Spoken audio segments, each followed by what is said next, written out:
Welcome to Boring Cinema. Tonight, we gently revisit the story of Titanic.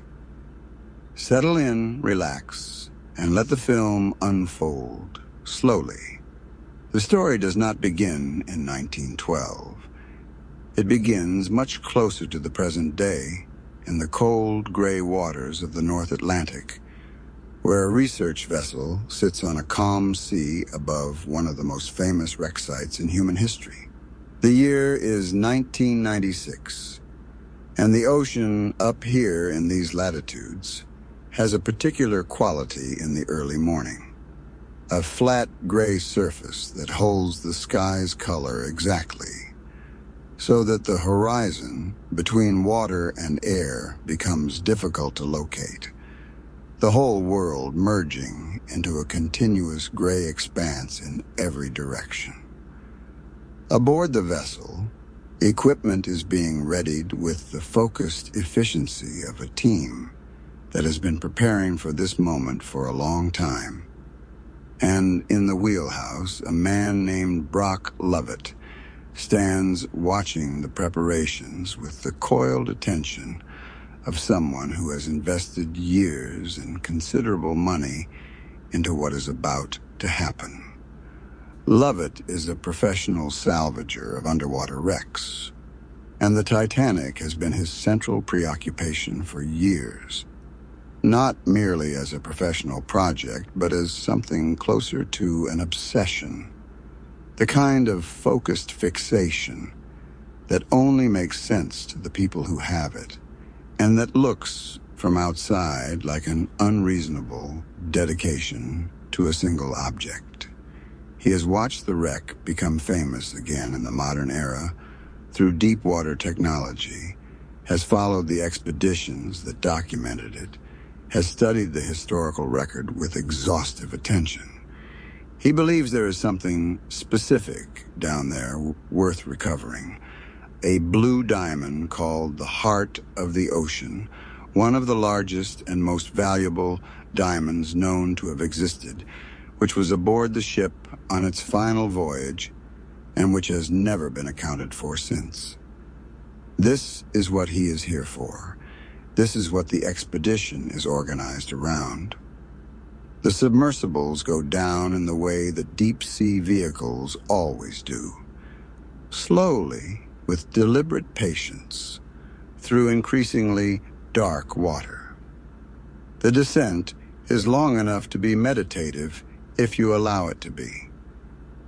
The surface light fades as the depth increases, the blue of the upper water giving way to a deeper and more saturated blue, then to something that is barely blue at all, then to a darkness that is not quite absolute, because the craft carries its own lights. These lights illuminate a small sphere of visibility as the submersibles continue down, and outside that sphere, the water is completely black in the way that only very deep water is black. Not the darkness of a room with the lights out, but something more fundamental. A darkness that has never known light and has no expectation of it.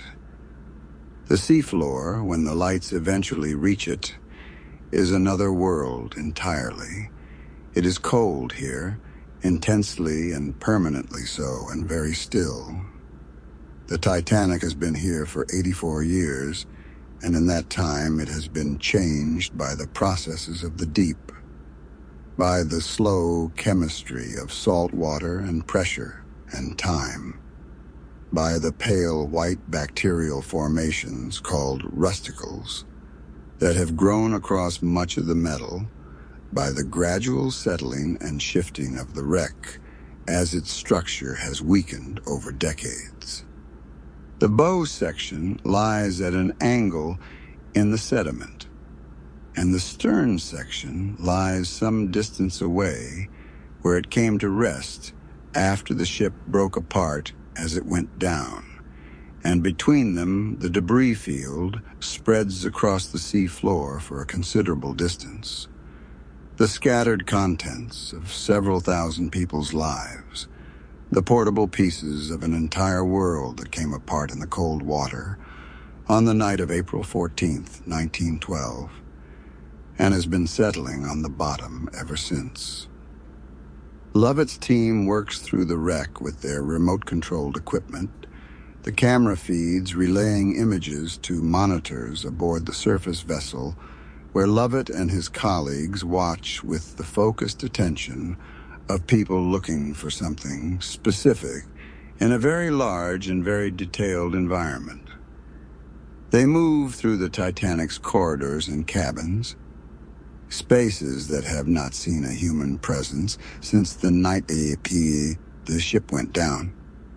With the methodical thoroughness of professionals who have learned to look past the extraordinary nature of what they are looking at and concentrate on the practical question of where a particular safe might be located.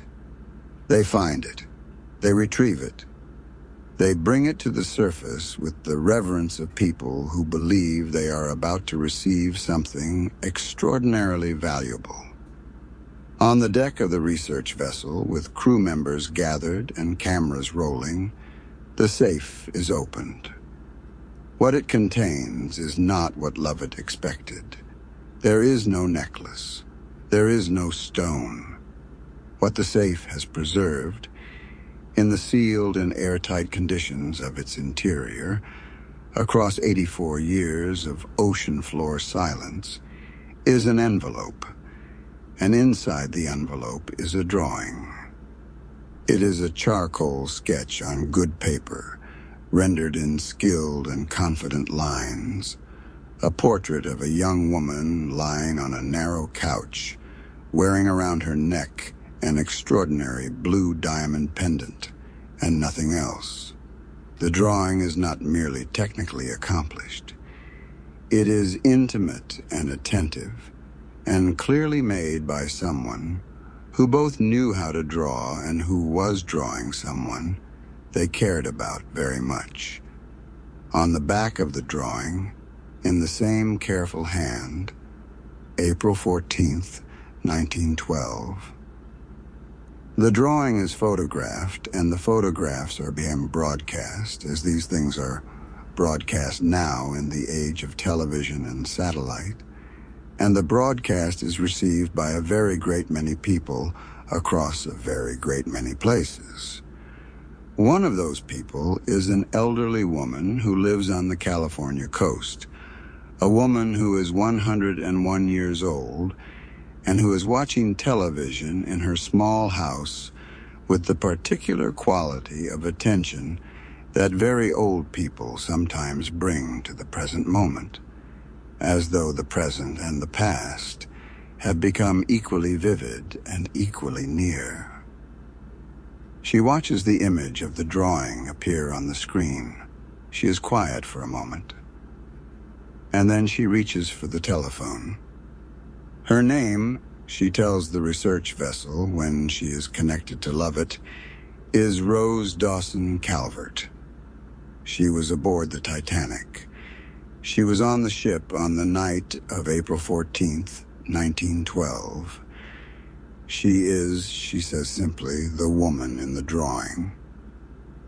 She arrives on the research vessel a short time later, flown out by helicopter.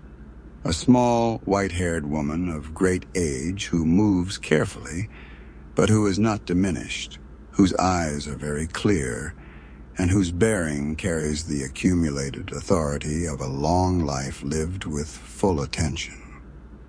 She is accompanied by her granddaughter, Lizzie, a young woman who has agreed to this unusual journey out of love for her grandmother, and who watches the proceedings with a mixture of curiosity and the particular alertness of someone who is not entirely sure this is a good idea.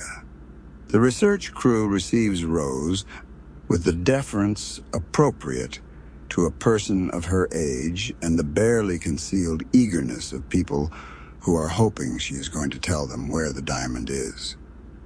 Lovett shows Rose the expedition's footage. He sits beside her in front of the monitors and watches her watch the images of the wreck. The corridors, the cabins, the great staircase lying at the bottom of the Atlantic in its accumulated ruin. Rose watches this footage with the concentrated expression of someone receiving information about a place they once knew, held at the particular angle of 84 years of distance. The emotions moving through her face are complex and slow, the way emotions are complex and slow in people who have been carrying something for a very long time and are now, for the first time, encountering it from the outside. Lovett asks her about the diamond.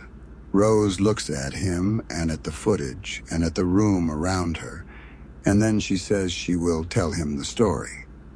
Not the story of the diamond directly and practically, not in the way that leads immediately to the information he is looking for, but the whole story from the beginning, from the person she was before the ship sailed and the life she was living and the things that changed. She says it in the way of someone who has decided that something has been held in private long enough and that the time for telling has arrived. Lovett is mildly frustrated. He is also, for reasons he cannot quite articulate, compelled to listen. The story she tells goes back to Southampton, England, in the second week of April 1912. The port is alive with activity. The enormous organized activity of a major ocean departure, with workers and stevedores and passengers and luggage all moving in a complex choreography that has been arranged across weeks of preparation. And at the center of all this activity, dominating the harbor in a way that is difficult to fully take in even standing directly before it, is the RMS Titanic. The ship's dimensions were extraordinary in 1912 and remain extraordinary when described now. It is over 880 feet long, nearly the length of 3 city blocks placed end to end. Its 4 funnels rise above the deck to a height that, on land, would belong to a substantial building. 9 tiers of decks ascend from the waterline upward. 46,000 tons of steel and iron and wood and glass, and inside it all the provisions and the furnishings and the equipment and the cargo and the 2,224 people who are about to make their various journeys across the Atlantic on its first and only voyage. From the quayside, the ship is genuinely hard to comprehend as a single object. It is too large to hold in one glance. The eye moves across it in sections, finding a window here and a funnel there and the vast sweep of the hull below the waterline, and the mind assembles these sections into a whole that remains somewhat improbable. The press has called it unsinkable. This description has moved from the technical language of the builders, who meant it in the specific sense of a very high engineered probability, into the public consciousness as something closer to a fact, a quality as inherent to the ship as its dimensions or its speed. The word has been repeated so many times in the coverage of the ship's construction and its anticipated maiden voyage that it has ceased to feel like a claim and has become simply a description, like calling it large or fast. The Titanic is unsinkable. People say this at the quayside on the morning of departure the way they might say the weather is fine. The first-class passengers arrive with the ceremony and the luggage that their class requires. Automobiles draw up to the boarding gangways. Stewards in white attend to everything, porters moving the trunks and cases, and hat boxes with the practiced efficiency of people who have done this many times on many ships. The air on the quayside is full of the sounds of departure. Voices, machinery, the deep engine sounds of the harbor, the cries of the vendors who have set up near the boarding areas, the horns of other vessels in the distance. It is a scene of considerable scale and energy, and moving through it with the ease of people for whom the world has always arranged itself around their comfort are the first-class passengers of the Titanic's maiden voyage. Among them is a young woman named Rose DeWitt Bouqueter, who is 17 years old and who has made this journey from Philadelphia to Southampton by train in the company of her mother Ruth and her fiancé, a man named Caledon Hockley, Cal, as everyone calls him, who is 29 and who is the heir to a Pittsburgh steel fortune of considerable size. Cal moves through the boarding process with the specific ease of a man who has never had to think about whether a thing will be done, only when it will be done and how quickly. He wears his clothes and his manner with the settled confidence of someone who has inhabited the first tier of his society since birth and expects to continue doing so without interruption. Rose looks up at the Titanic from the quayside, and the expression on her face is not quite the expression of excited anticipation that her position suggests she should be wearing. She looks at the ship, at its enormous scale, at the lines of portholes receding along the hull, at the funnels cutting against the pale spring sky, with an expression that is partly wonder and partly something harder to name. A calculation is happening in her face. She is measuring the size of the ship against the size of the life she is boarding it to return to. She is going back to Philadelphia, and Philadelphia means the engagement to Cal and the life the engagement contains, and the self the life requires her to be. The ship is the largest moving object in the world. The world it is returning her to is very small. Ruth DeWitt Bouqueter follows her daughter up the gangway with the focused attention of a woman who is running a complicated operation and who cannot afford to let her attention wander. Ruth is not a cruel woman. She is a pragmatic woman, which sometimes amounts to the same thing. The family money is gone, spent across a generation of declining income and maintained expenses, lost in the gap between what the family had once and what the family continued to require. The engagement to Cal is the solution. It is the instrument by which the family's position will be secured, by which the life Ruth has always known will continue, by which Rose's future will be made comfortable and certain and safe. Ruth believes in this arrangement with the sincerity of someone who has never fully distinguished between what is necessary and what is good. She watches Rose with a continuous low-level attention.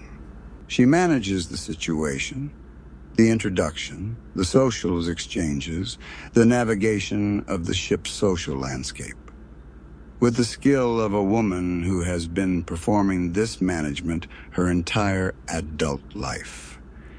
She speaks to Rose in the pointed way of a mother who is communicating several things simultaneously, the stated message and the message beneath it running in parallel through every exchange.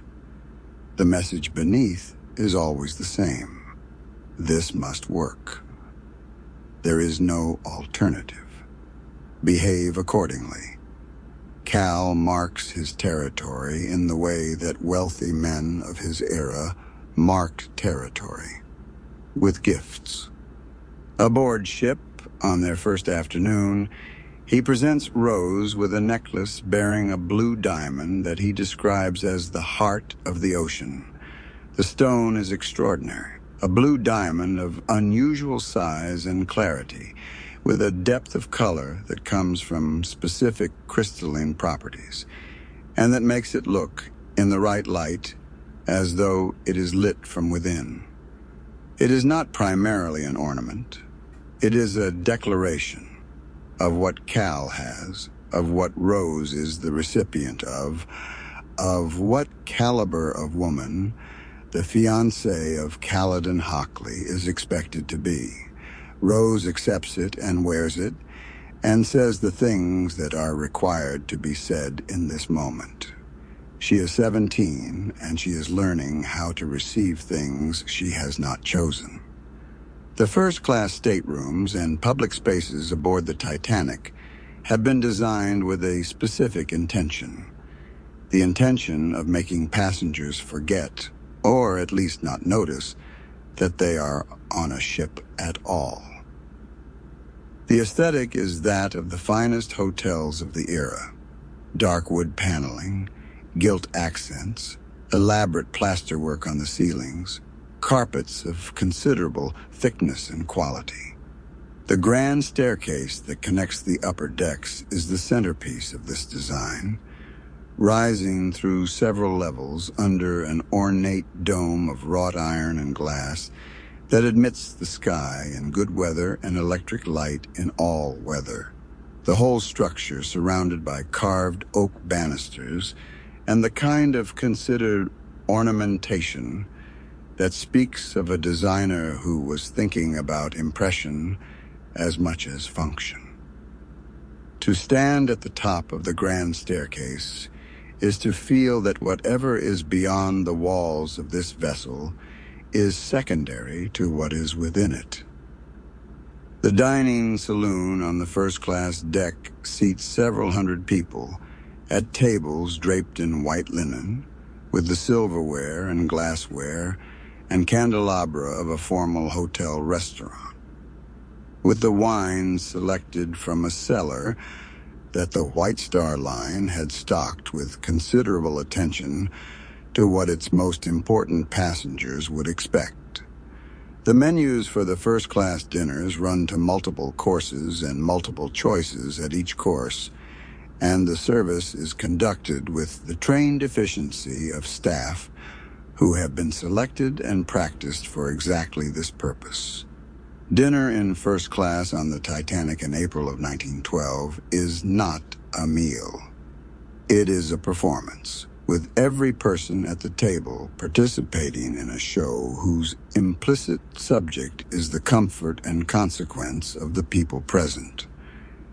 In the world of the ship below the first-class decks, in the third-class areas that occupy the lower portions of the vessel, where the cabins are smaller and the facilities are shared, and the passengers are a collection of people from many countries and many circumstances who have in common only the decision to make a new life in America, things have a different quality. The air is different. The sounds are different.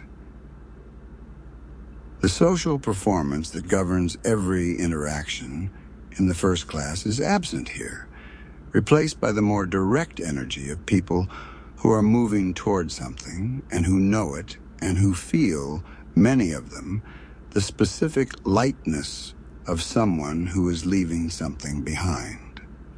Among these passengers is a young American man named Jack Dawson, who is 20 years old and who has been in Europe for a period, traveling, drawing, painting, absorbing whatever he could find to absorb with the open and methodical attention of a person who is genuinely curious about the world and who has no fixed itinerary. He is returning to America without a plan beyond the crossing itself and the possibility of what might present itself on the other side.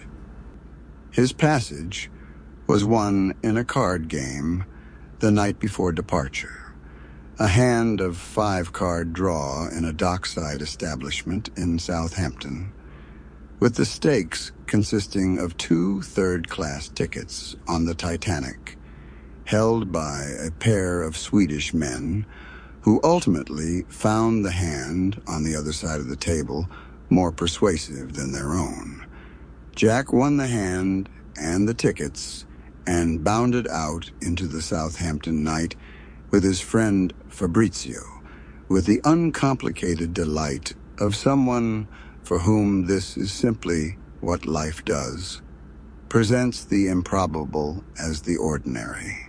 He stands at the bow of the third-class area during the departure from Southampton and watches England diminish behind the ship with the simple pleasure of someone who is moving toward the new. The harbor passes, the coastline falls back, the open sea appears ahead. Jack watches all of this with his face in the wind and his hands on the rail, and there is something in the quality of his looking that is different from the looking of most of the other people aboard the ship. He is not anxious about where he is going. He is not calculating what waits for him. He is simply present to the moment of departure, to the salt air and the sea and the enormous fact of the ship beneath him making its way through the gray Atlantic water toward the horizon. The Titanic makes its way through the early days of the voyage with the stately progress of something very large moving through the water. Not fast in any dramatic sense, but relentless, its engines turning at depth, the bow pushing through the North Atlantic swell with a steadiness that the passengers in the upper decks barely feel as motion at all. The first days of the voyage have a particular social texture aboard the ship. The first-class passengers settling into their routines, the dining and the smoking and the reading rooms taking on their regular populations, the social hierarchy of the passenger list being established and confirmed over meals and promenades. Rose moves through these routines with the practiced exterior of someone who has been trained from childhood to inhabit social situations with grace and fluency. She sits at the first-class dinner table and converses with the people beside her and presents herself in the manner that her mother's many years of careful shaping have produced. She is good at this. The problem is that she is also aware that she is good at it, aware of the performance quality of everything she is doing, aware of the distance between the managed social self she deploys at these dinners and whatever lies beneath that self that has never been given space or permission to develop. She knows words for this condition. She has been reading. She has encountered ideas that give her a framework for what she is experiencing, and that make the experience more, not less, difficult to bear. Because once you have a name for the cage becomes harder to pretend is a room. The evening she goes to the stern is not planned in any meaningful sense. It is the evening that the combination of the dinner and the wine and the conversation and the accumulated weight of her circumstances reaches a kind of threshold, and she leaves the table before the dessert course is finished and walks quickly through the first-class areas and out onto the rear deck, where the night air is cold and the ship's wake stretches behind it into the darkness like a pale and widening road on the black water. She walks to the railing at the stern. She stands there for a while with the cold air on her face and the sound of the ship and the ocean around her, and then she climbs over the railing to the small space on the outside of it, holding the metal behind her, leaning out over the dark water far below. She is not certain what she intends. She is testing a feeling, Or she is at the end of something and has not yet decided what comes after the end. The water below her is black and very far down, and the sound of it against the hull is steady and distant. She is aware in some part of herself that she is in a dangerous position. She is aware in another part that dangerous positions are among the few situations in which the managed social self she always wears becomes temporarily irrelevant. Jack Dawson comes from somewhere in the shadows of the deck behind her. He sees what he sees. A young woman on the wrong side of the railing above a very dark and very cold ocean, and he responds to it with the immediate directness of someone for whom the practical reality of a situation takes precedence over its social awkwardness. He speaks to her calmly, without alarm or performance, in the way of someone who understands that what the moment requires is steady presence rather than dramatic response. He tells her his name. He says if she goes in, he'll have to go in after her, and the water is very cold. He says this with the easy matter-of-factness of someone stating a relevant fact, and something in the quality of it, the complete absence of hysteria or judgment, reaches her in a way that the usual social exchanges do not. They talk. He tells her about the ice of Lake Wissota in Wisconsin, where he grew up, about ice fishing with his father in the early mornings, the cold and the stillness, and the quality of light on the lake before the sun was fully up. He tells her in the way that people tell things to strangers in unusual circumstances, with the openness that normal social filtering does not produce. He talks until she has moved away from whatever edge she was standing on, interior and exterior both. And then she tries to climb back over the railing and slips, and for a moment both of them are in danger. Rose swinging out over the water, Jack holding her, his weight against the rail the only thing keeping them both from falling. And the moment is frightening and then resolved, and they are both back on the deck breathing hard and looking at each other in the cold dark. The guards arrive. Cal arrives in a dressing gown, having been woken by the commotion. The situation is assessed, and a version of it is assembled that Cal finds acceptable. This man helped Rose when she slipped. This is essentially true, if not the whole truth. Cal, with the reflexive generosity of someone who has just been presented with an opportunity to demonstrate largesse, invites Jack to dinner in first class the following evening as a gesture of gratitude. Jack, who understands social situations with the quick, practical intelligence of someone who has been moving through them without the cushion of money for years, accepts simply and without awkwardness. The preparation for the dinner the next evening becomes one of the film's most affectionate sequences. Jack is going to first class, and Jack does not have the clothes for first class, and the solution is found through the generosity of another third-class passenger. A dinner suit, borrowed, fitting well enough, adjusted with the creative improvisation of someone who is good at making things work.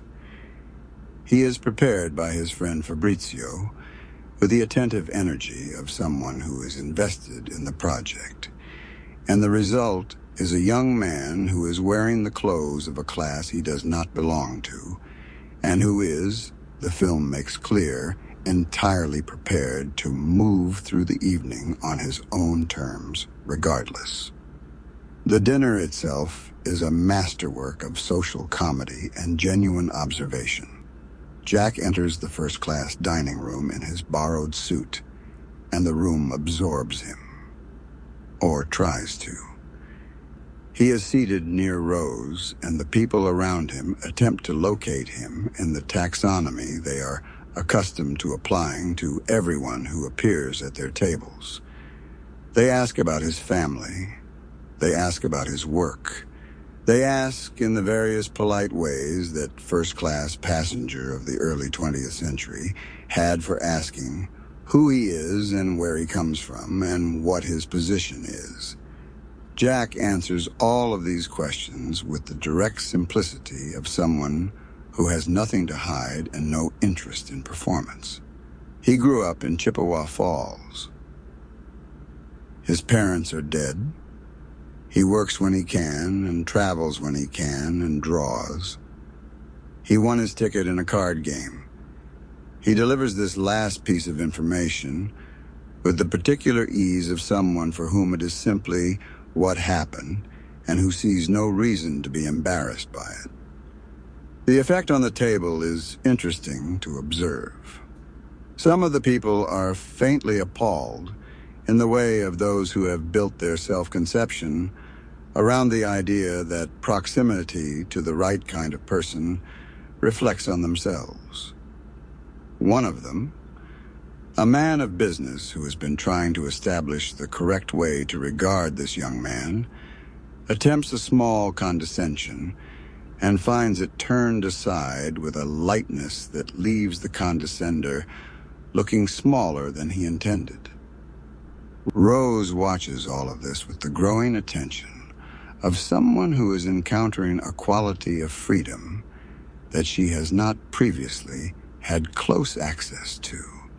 A freedom that is not the freedom of wealth, but the freedom of a person who does not require anyone's approval to be who they are.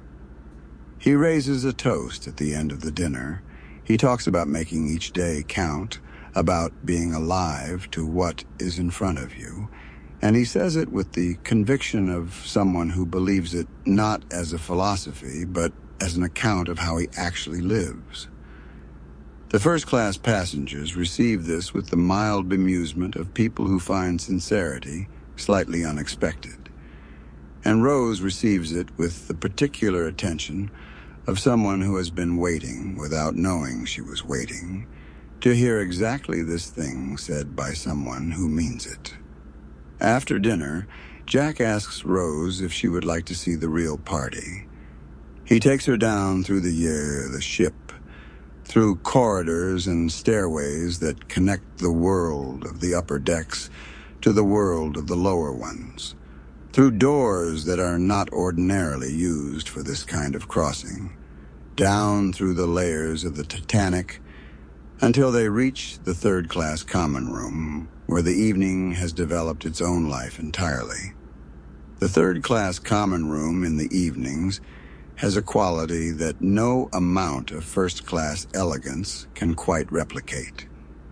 It is the energy of people who are genuinely glad to be where they are, making music and dancing and talking with the uninhibited pleasure of people who have no social performance to manage and no appearances to maintain. The music is quick and physical, played by people who are playing because they want to play, and the dancing responds to it with the same quality.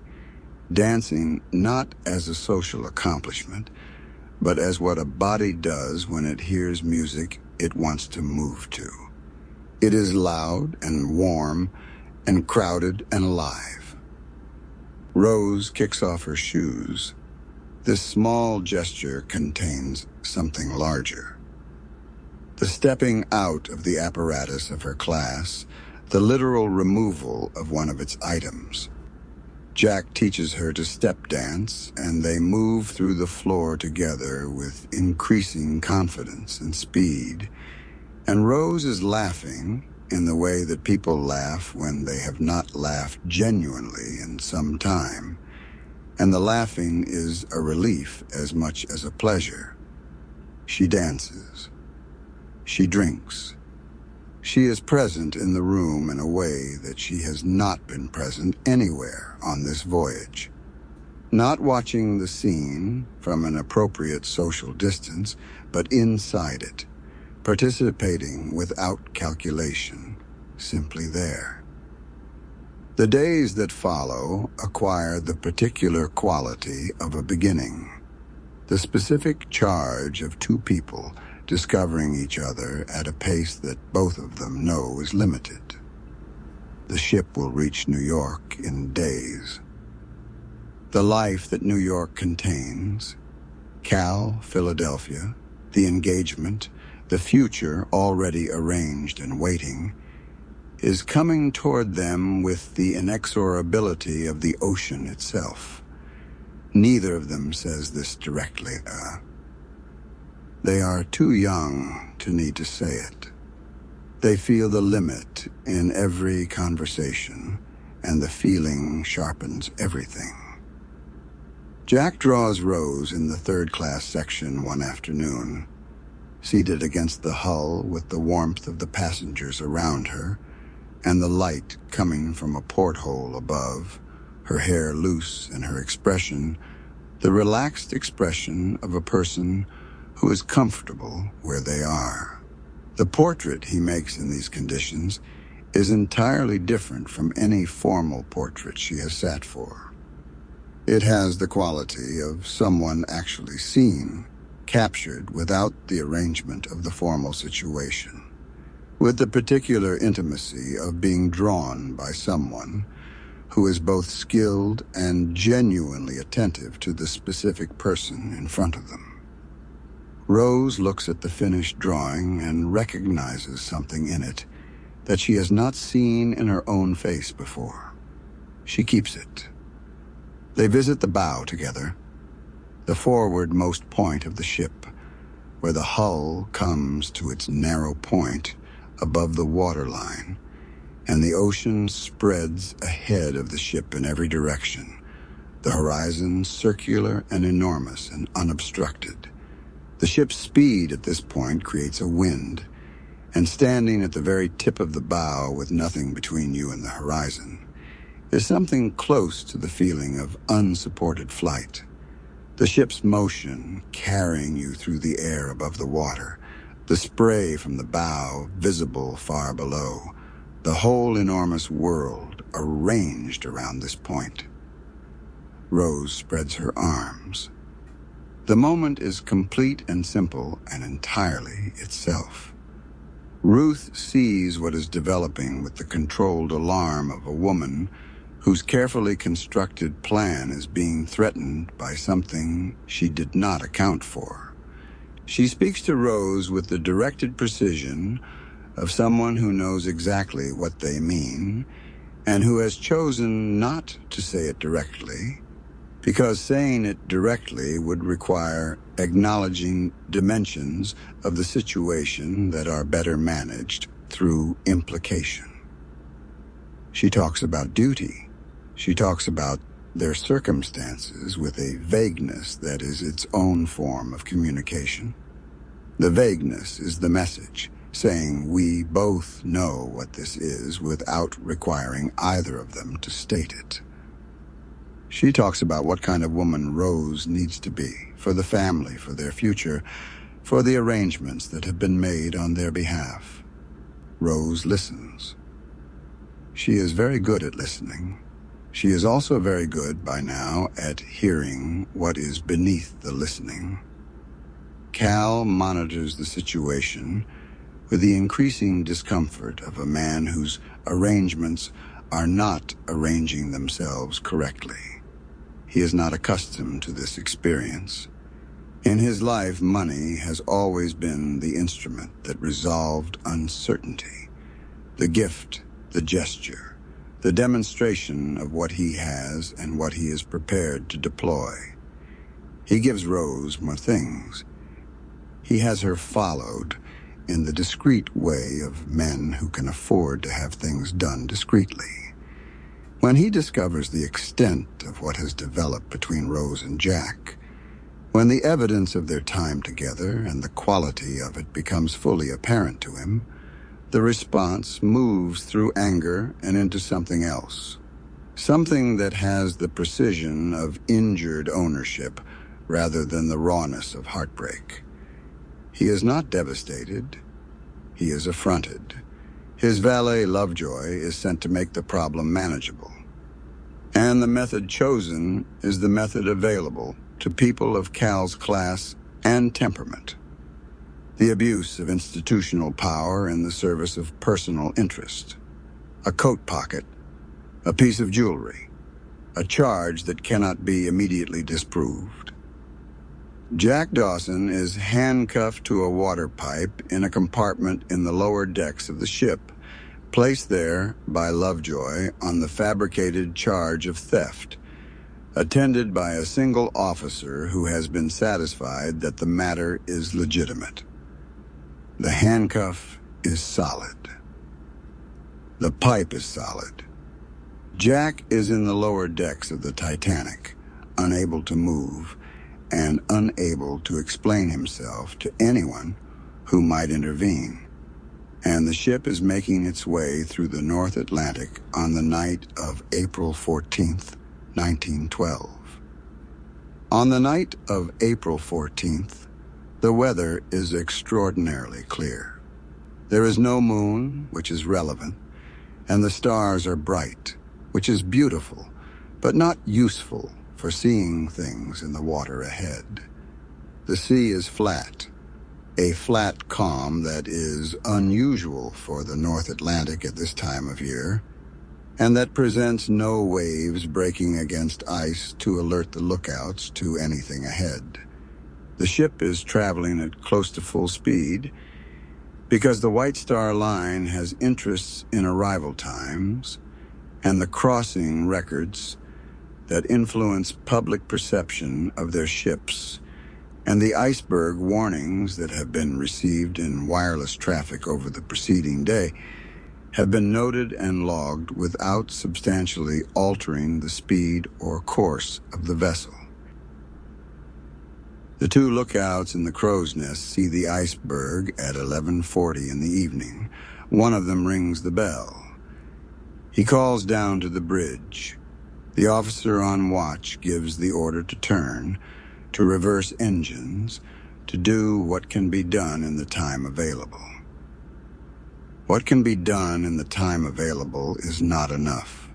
The iceberg passes down the starboard side of the ship, and the contact is not the direct collision of a head-on strike.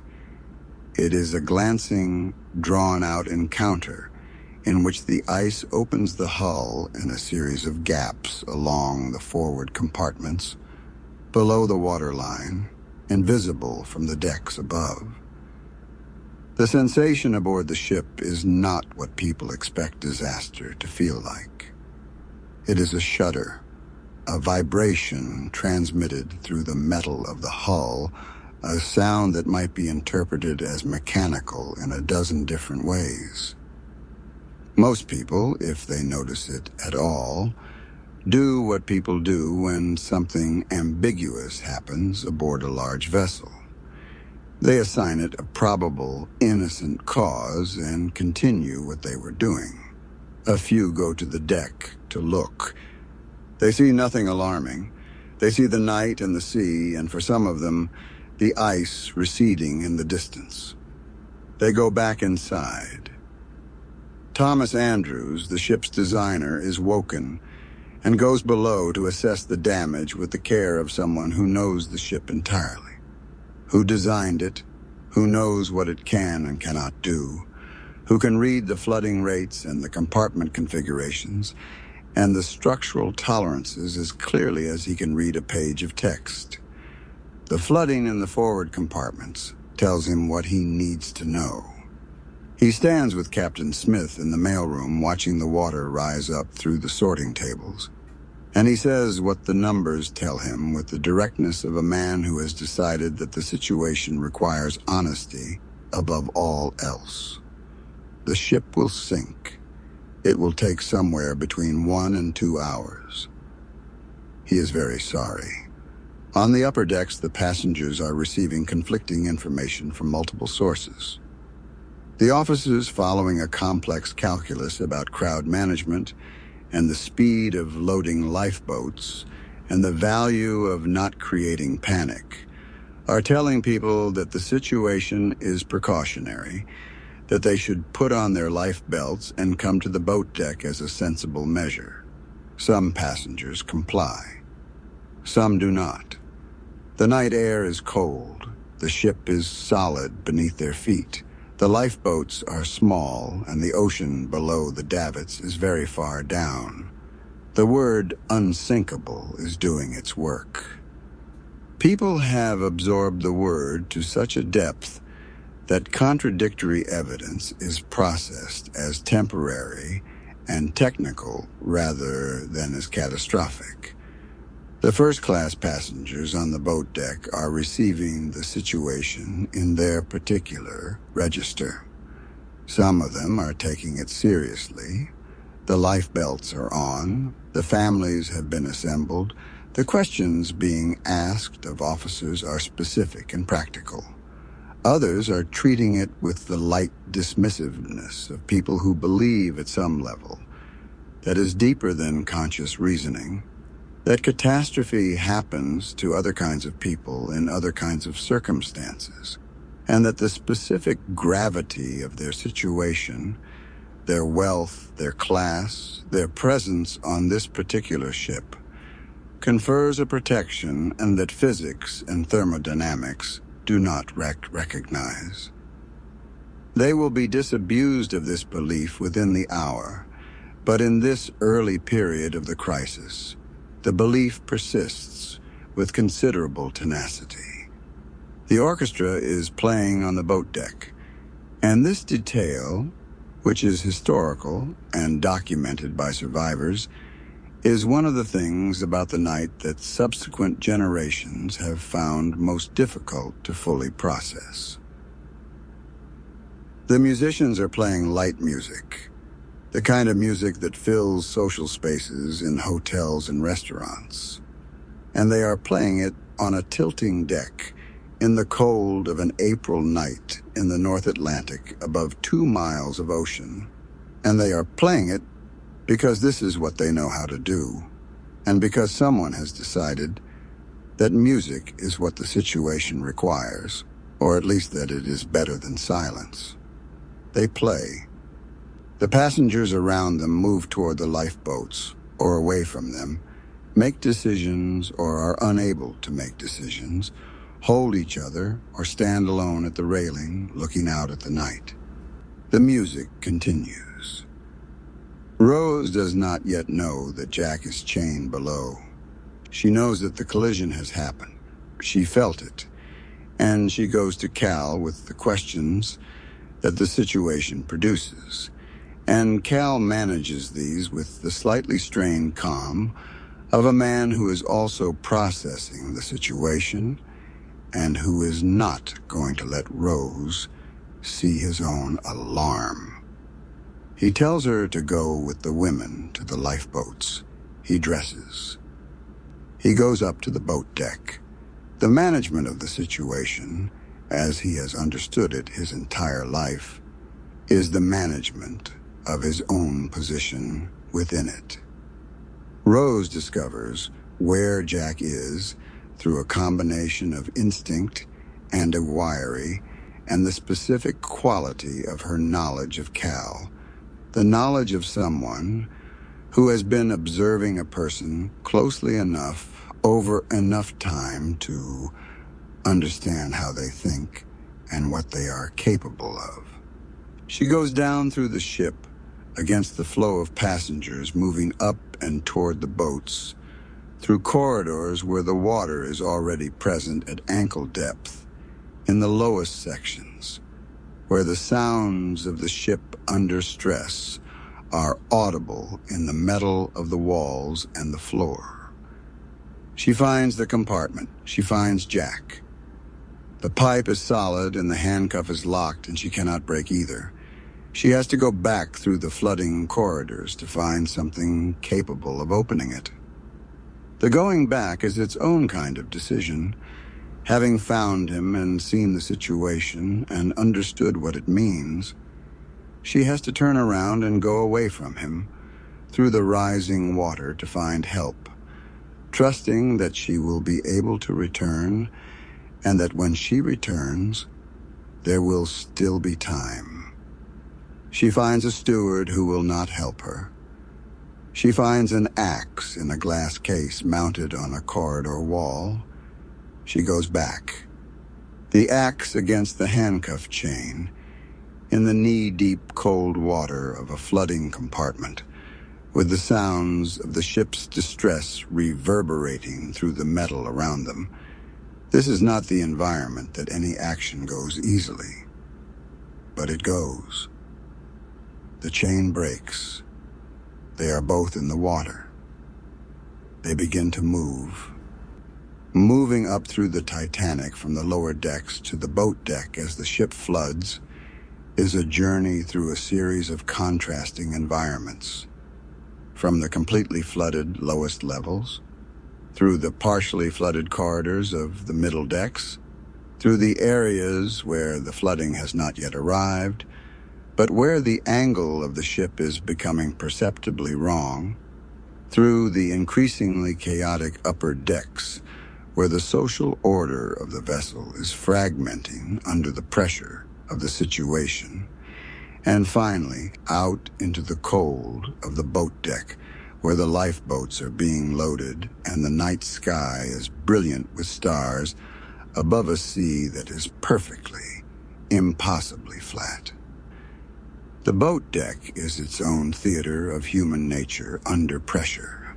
The loading of the lifeboats is supervised by officers who are working with incomplete information about the ship's timeline and the number of people aboard, and the capacity of the boats, and the degree to which passengers will cooperate with loading. Some boats go away from the ship less than full. People have been reluctant to get into them, the ship seeming so much more solid than the small boats swinging on their davits above the dark water. The rules of women and children first are being applied with varying degrees of consistency. The orchestra, somewhere nearby, is playing. Rose is put in a lifeboat. She sits in it. The boat begins to lower. She looks up at the ship, enormous and lit, and at the deck above her, where the people remaining can be seen at the railings, and she makes a decision that is made without deliberation and without doubt. She stands up. She climbs back out of the lifeboat and back onto the ship, over the protests of the officer and the expressions of the women in the boat below her. She goes back aboard. She finds Jack in the crowd on the deck. He stares at her. She is back. She is choosing. Cal finds them together. He confronts them with the controlled fury of a man who has done the calculation and found the result unacceptable. He produces a gun, Lovejoy's gun, the gun that has been with his valet throughout the voyage. And the gun changes the quality of the confrontation entirely, moves it from the social register into something more immediate and physical. Jack and Rose run. Cal follows. The chase moves through the deteriorating corridors of the ship, through areas where the flooding has progressed and the angle is pronounced and the furniture is sliding along the tilting floors, through the places that were, days ago, the ordered and beautiful interior of the world's largest ocean liner, and that are now environments where the ordinary rules no longer apply. The ship's structure is failing. The sounds of this failure are enormous and low frequency, felt in the bones as much as heard. The sounds of metal under stresses it was not designed for, of watertight doors failing, of the interior of the ship reorganizing itself around the new geometry of its own sinking. The bow is underwater. The stern is rising.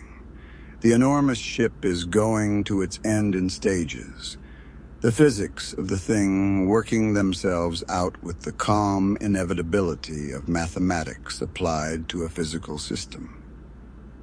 The passengers who have not yet found places in lifeboats are on the stern, which is still above water, and the scene there has become something that the footage and the accounts and the inquiries will spend decades attempting to describe. There are simply too many people for the boats that remain, and everyone on the stern knows this, and the knowledge produces in different people different responses. Paralysis, prayer, action, despair, the particular composure of people who have decided that the most important thing they can do now is face what is happening with whatever dignity is available to them. There are people holding each other. There are children being held. There is the orchestra still playing on the tilting deck in the cold. Jack and Rose are at the stern railing as the ship's angle increases past the point at which anything not fixed to the deck can remain where it is. The stern rises, the angle steepens. People are falling. Everything is falling. The lights burn and then go dark, and then burn again. The sounds of the ship breaking apart are among the loudest sounds produced by any human object in the history of the world to that point. Steel and iron and wood and glass, all failing simultaneously, the structure of 800 feet of ship dividing along fracture lines under the stress of physics, the sound of this division carrying across the flat water for miles. And then the stern goes down. The Titanic goes under. The ocean closes over it with the same calm indifference with which it receives everything. The water temperature is 28 degrees Fahrenheit. This is 4 degrees below the freezing point of fresh water, kept liquid by its salinity. In water of this temperature, the human body begins to lose heat faster than it can generate it. And the progression of the body's response to immersion in this cold follows a physiological sequence that is relatively well understood. There is a cold shock response in the first moments, an involuntary gasp, the cardiovascular system responding to the thermal stress. This passes. Then numbness begins in the extremities. Then the deeper cold sets in, slowing the muscles, slowing the processes. Consciousness is maintained for longer than one might expect, which means awareness is maintained, which is its own particular difficulty. The people who have survived the sinking are in the water together in the darkness. There are more than 1,000 of them. The lifeboats, many of them not full, are in the water a short distance away, the people in them watching and listening. The people in the water are making sounds, calling out, calling to each other, calling to the boats that they know are nearby. This sound, the survivors would later say, was the worst thing about the night. Worse than the cold, worse than the darkness, worse than the fact of the ship being gone. The sound of the people in the water, and then the diminishing of that sound over the following 40 minutes as the cold did its work. Jack finds debris. He finds a large wooden door panel, flat and buoyant, big enough to support one person above the waterline. He gets Rose onto it. She lies on its surface with the cold water below her, but her body above it. He tries to get onto the panel himself.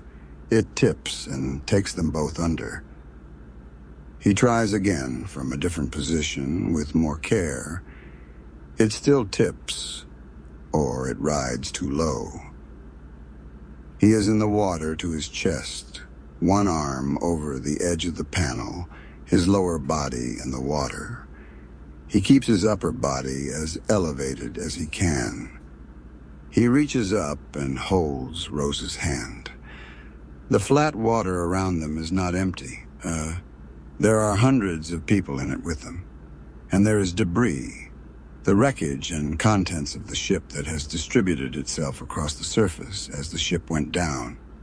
The portable pieces of 2,000 people's lives floating around them in the dark. Deck chairs and luggage and wooden fittings and things whose specific nature is not clear in the darkness, but whose presence creates a particular texture to the surface of the water, a surface that is lit only by the stars, which are extraordinary up here in the North Atlantic, without any other light source to diminish them, and by the faint, pale quality of the iceberg visible not far away, which caught the starlight and held it. The sounds around them are the sounds that the survivors recorded with consistent and vivid specificity in the accounts they gave afterward. Hundreds of people in the water calling out, calling for the lifeboats, calling for help, calling the names of people they had been separated from in the chaos of the sinking. The lifeboats are visible on the water a short distance away, clustered together in the way that objects in calm water cluster. And the people in them can be heard and seen, but they are not coming. They are not coming yet. The passengers in the boats are afraid, some of them, that if they return to the field of the wreck, the people in the water will swamp the boats in their desperation to get in. And this fear, which has some rational basis, and which is also, the survivors would later reflect, very difficult to live with, holds the boats where they are. Jack talks to her. He talks in the way that matters in this situation. Not the conversation of a person with normal options and normal time, but the conversation of someone who has decided that the most valuable thing he can do right now is keep her present, keep her focused, keep her believing in the morning that he is not sure he will see. He talks about what he wants. He talks about Chippewa Falls in the summer, the smell of the pine trees, and the quality of the light on the lake. He talks about the Santa Monica Pier and the roller coaster there, and the feeling of a roller coaster in the summer air. He talks about growing old, about the things that happen in an ordinary, long life, with the gentle insistence of someone who is asking her to hold that future in her mind and not let go of it. He holds her hand. He keeps talking. The cold moves through him in stages. First as sensation, then as numbness, then as the deeper change that the body undergoes when heat is being lost faster than it can be replaced. His voice does not change in any way that Rose can detect. His hand is still holding hers. He is still there. And then, at some point in the darkness, the present tense of him begins to shift into the past tense, the way that living people shift into that other tense without announcement, with the terrible quietness of a transition that no one has found a ceremony adequate to mark. One of the lifeboats comes back. Fifth Officer Lowe, having moved the survivors of his half-full boat into other boats and returned to the field of the wreck with his crew pulling oars against the resistance of the people in the other boats who do not want to go back, calls out across the water in the darkness. A whistle answers. Rose has found Jack's whistle, the recognition of her name forming in her mind from somewhere beneath the hypothermia, and she blows it. The boat finds her. The hands reach down. She is pulled up. Jack is still in the water. His hand has to be separated from hers. She says his name.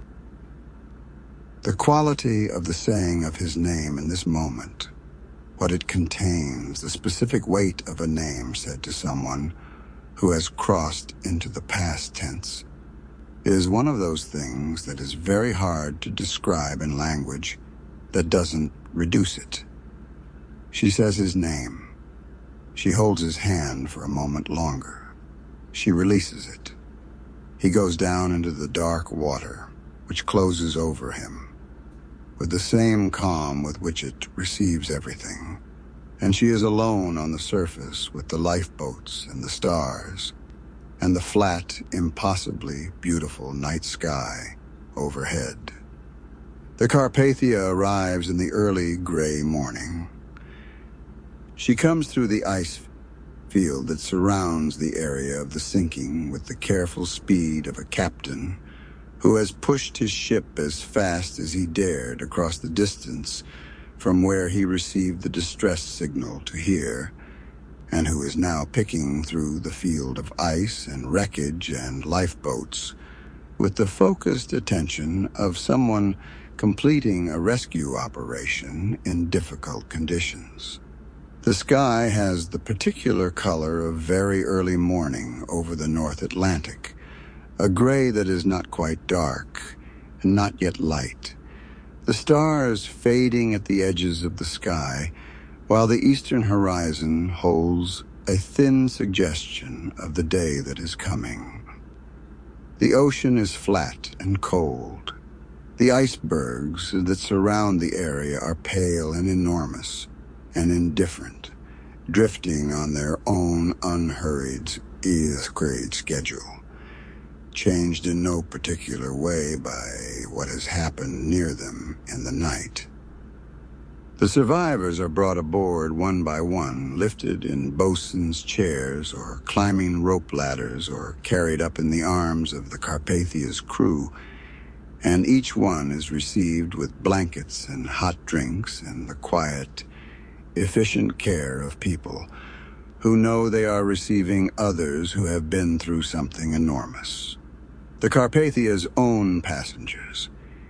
It is a ship making its own Atlantic crossing. Its own passengers interrupted in their night, have given up their cabins and their blankets, and have organized themselves around the practical requirements of the situation with the generosity that people sometimes produce in response to catastrophe. The rescued and the rescuers move through the vessel together in the gray morning, and there is a quality of silence about the proceedings that is not the silence of calm, but the silence of people who do not yet have words for what has happened.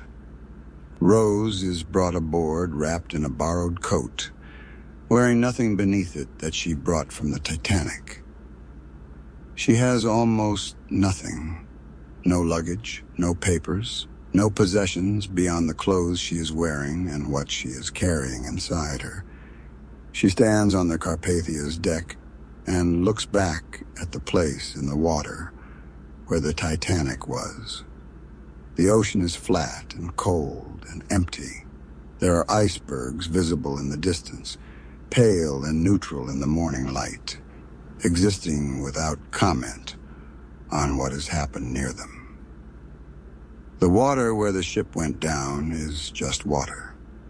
An officer with a clipboard approaches her.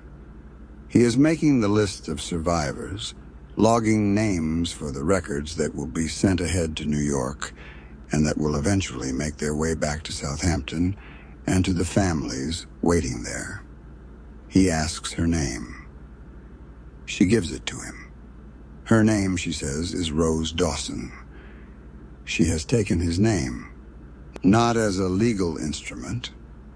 There is no ceremony, no document, but as an act of claiming, of placing herself in a story different from the one she boarded the Titanic in.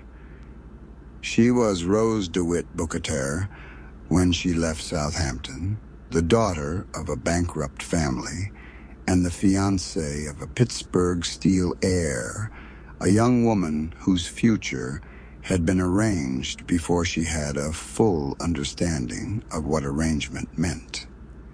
She is Rose Dawson on the Carpathia's deck, a person who has survived something immense and who has decided to be the person who survived it, rather than the person who was before it. The name is a beginning. She looks out at the flat, gray water one last time, then she turns away. Now that the story has gently unfolded, it can be interesting to reflect on some of the ideas behind the film and what it was reaching toward in its long and patient telling. The film operates on two distinct temporal registers, the present of 1996 and the past of 1912, and the relationship between these two layers is worth thinking about carefully. The framing story, with Lovett and the research vessel and the elderly Rose, does something specific to how we receive everything that follows. We know before the first scene in 1912 is shown that the ship sinks and that Rose survives. This is established immediately. Rose is 101 years old and is alive and is telling the story. The film is not hiding the outcome. It is restructuring the question. The question it is asking is not whether Rose will survive, but how, and not just physically, but in the deeper sense of what she will have become by the time she climbs the gangway onto the Carpathia with his name. What the 84 years after the sinking contained. What the night of April 14th made possible that could not have been made possible any other way. This is an unusual structure for what audiences might expect from a disaster film. The convention of the genre is organized around suspense, around the question of who gets out and how. Titanic forecloses that suspense from its opening minutes in order to ask different, and the film clearly feels, more interesting questions about love and identity and the distance between the life a person is given and the life they choose. The disaster is present throughout the film, and it is rendered with full commitment, but it functions less as the subject than as the circumstance, the extreme and irrevocable circumstance that reveals things about people and choices that ordinary circumstances conceal. Rose's character arc is the film's central study in the relationship between social form and individual selfhood. She arrives at Southampton thoroughly embedded in a structure, social, economic, familial, that has been making decisions on her behalf since before she was old enough to understand that decisions were being made. The engagement to Cal is the most visible expression of this structure, but it is not the only one. Her education, her manner, her conversational range, the assumptions that govern every interaction she has in the first-class world of the ship, all of these have been shaped by the requirements of her class position with such completeness and such long-standing consistency that until very recently, she has not had a framework for understanding them as constraint. She has simply been the person she was shaped to be. And the gap between that person and whoever she might have become without the shaping has not previously been available to her as a concept. What Jack Dawson gives Rose is not, in the first instance, love, or not only love. What he gives her is a point of comparison that she has never had before. He is a person who is living his own life in the most fundamental sense. He is the agent of his own days, making choices rather than being managed toward predetermined outcomes, moving through the world in response to what is actually there rather than in response to what has been arranged for him. He is free in the way that poverty and lack of social position make a person free. Not the comfortable freedom of wealth, but the radical freedom of someone with nothing to protect and no status to maintain. He has the freedom of someone who is 20 years old and has not yet been narrowed by anything except the specific choices he's made, all of which have been his own. Rose encounters this quality, and it is initially disorienting. She has been surrounded her entire life by people who are performing social roles with varying degrees of skill and commitment. And here is a person who is simply being someone, directly, without the layer of management and presentation that overlays everything in the world she inhabits. His directness at the first-class dinner is not social awkwardness or provincial ignorance. It is the ease of someone who has never had reason to be anything other than what they are. And the ease is readable as such to anyone paying close attention, which Rose is. The drawing is among the film's most carefully considered acts. Rose asks Jack to draw her wearing the heart of the ocean and nothing else. The heart of the ocean is Cal's gift, the symbol of the engagement and the wealth and the life she is being returned to. The most concentrated expression of what she represents to Cal and of what the marriage will mean. She arranges this symbol of her confinement in the context of her own body, her own choice, her own decision about how to be seen. The drawing that results holds her in the double valence she occupies in this specific moment. She is wearing the symbol of one life, and she is being truly seen, perhaps for the first time, by someone who belongs to a different story entirely. She has taken possession through this act of both things simultaneously, the symbol and the agency. What she does with her own image is hers. The drawing goes into the safe. The safe goes to the bottom of the Atlantic. It will stay there for 84 years, and the woman who was drawn in it will outlive almost everyone who ever knew her, and will carry the night of April 14th inside her through every one of those years, and will finally drop the necklace from the stern of Lovett's research vessel into the water above the wreck, returning what belongs to the ocean on the last night of her life. The drawing and the diamond both end up in the same place. The difference is that Rose put the diamond there on purpose. Cal's character is constructed to embody a particular kind of person rather than a simple villain. A person who has been so completely shaped by privilege that the entitlement it produces is experienced not as entitlement, but simply as how things are. He is not evil in the way of someone who has examined the alternatives and chosen worse. He is a man who has never been required to examine anything, because the instruments available to men of his class have always resolved the situations that might have required it. He gives gifts. He manages appearances.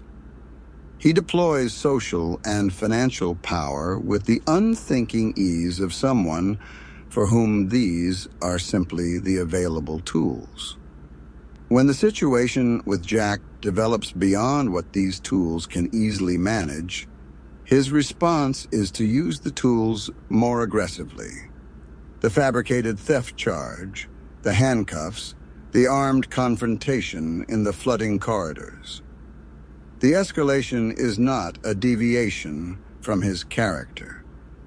It is the logic of his character extended into circumstances that his usual environment would never have produced. The disaster reveals him completely.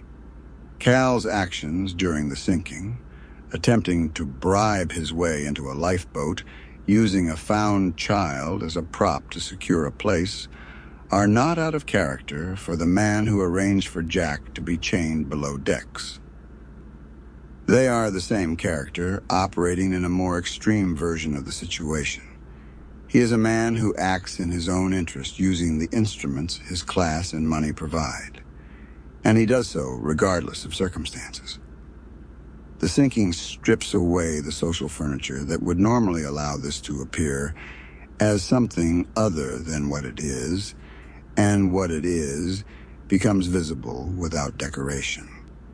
Thomas Andrews, the ship's designer, occupies the film with a quiet moral weight that accumulates across his relatively small amount of screen time. He is present as someone with specific knowledge of the ship, of what is happening to it, of what the numbers mean, and his response to this knowledge is to tell the truth about it, consistently and without decoration, to everyone who asks him. He does not manage the information in the way that other figures of authority manage it. He does not soften the timeline or introduce uncertainty where none exists. He tells Captain Smith. He tells the passengers who find him and ask him directly. He tells them with the matter-of-fact precision of an engineer who has decided that the moment requires honesty rather than management. The ship is going to sink. He is very sorry. The film places Andrews in the first-class smoking room in the last hour, standing among the undamaged furniture and the paintings still straight on the walls, the room entirely intact while the ship around it goes to its end. He is not running. He is not trying to save himself through any of the channels that might still be available to a man of his position aboard this vessel. He is standing in the room where his great work is completing its journey, and the stillness of his presence there has the quality of an accounting, a man reckoning with the relationship between what he built and what it did. The film does not have him say anything in this scene. It does not need to. The third-class passengers and their relationship to the evacuation is one of the film's most carefully handled subjects.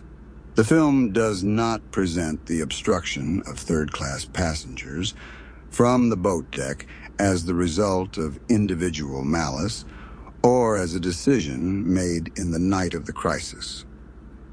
It is presented as the result of a structure, of a ship designed to maintain its class strata efficiently, of procedures that reflected the assumptions of the time about who went first and who waited, of the accumulated logic of a system that was working exactly as designed. The gates and the corridors and the limited access to the upper decks were not built to kill people in an emergency. They were built to maintain order and segregation in ordinary circumstances. The emergency simply revealed what the ordinary circumstances had always contained. This is one of the film's quietest and most persistent arguments, that structures do not require crisis to be what they are. They are what they are all the time. Crisis simply removes the furnishings that normally make them comfortable to inhabit. And what is left when the furnishings are removed is the structure itself, revealed and plain. The ocean in the film is never benign and never malevolent. It is simply present, enormous and indifferent, governed by physical laws that do not negotiate. The iceberg exists because the ocean produces icebergs. The water that enters the ship is cold because the North Atlantic in April is cold. The people who go into it die from hypothermia because that is what the human body does in water of that temperature. None of this is cruelty. It is the world operating according to its own terms. And the disaster occurs at the intersection of human certainty and the world's complete indifference to that certainty. The word unsinkable is doing something specific throughout the film. It is acting as a symbol of a particular kind of human confidence. The confidence of an era that believed its technology had solved certain problems permanently. The word had moved from a technical assessment into a social fact, absorbed and repeated until it functioned as received truth. The iceberg does not know about the word. The ocean does not negotiate with it. The encounter between the word and the water is the film's central collision, and it is not primarily about a ship. It is about the distance between what human beings declare and what the world is. Jack's death is the film's most costly emotional moment, and it is costly because of everything the film has spent its time building around him. He is not a symbol or a structural element.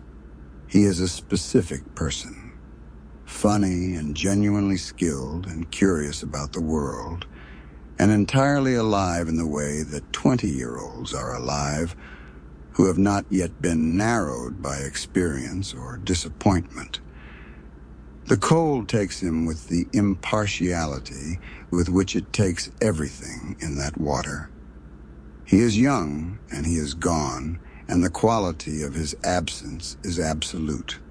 The way the absence of a living person is always absolute and never theoretical. What Rose carries forward from him is not grief primarily, though grief is present. What she carries is the vision of herself that his attention produced. A vision of herself as someone who makes choices, who is the agent of her own life rather than the managed object of someone else's plan. She builds everything she becomes on this foundation.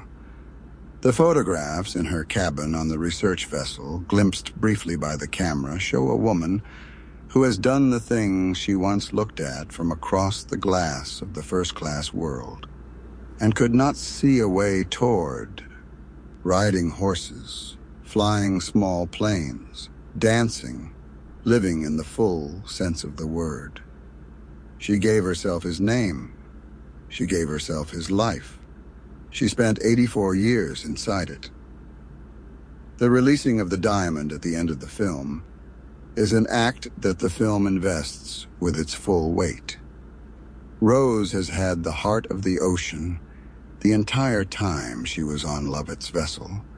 She has been holding it in her coat pocket through all the footage, all the questions, all the telling of the story.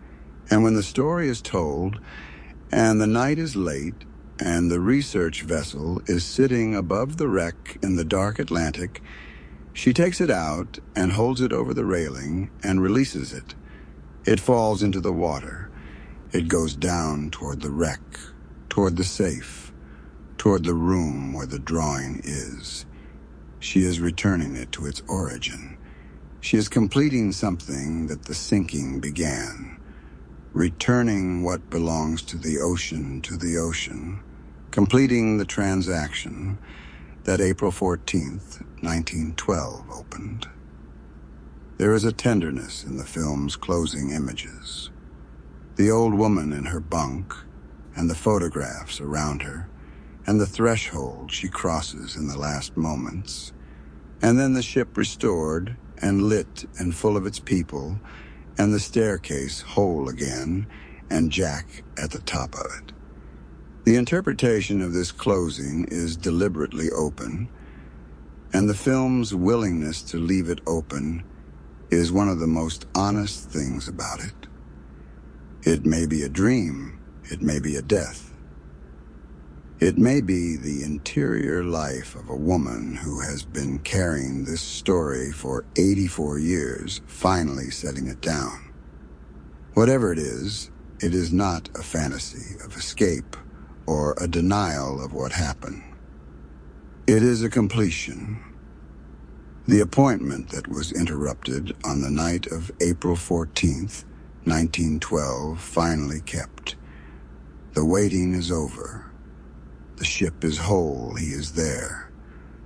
And so the story of Titanic leaves us with a quiet reminder that the most valuable things a life contains are rarely the things that can be recovered or cataloged.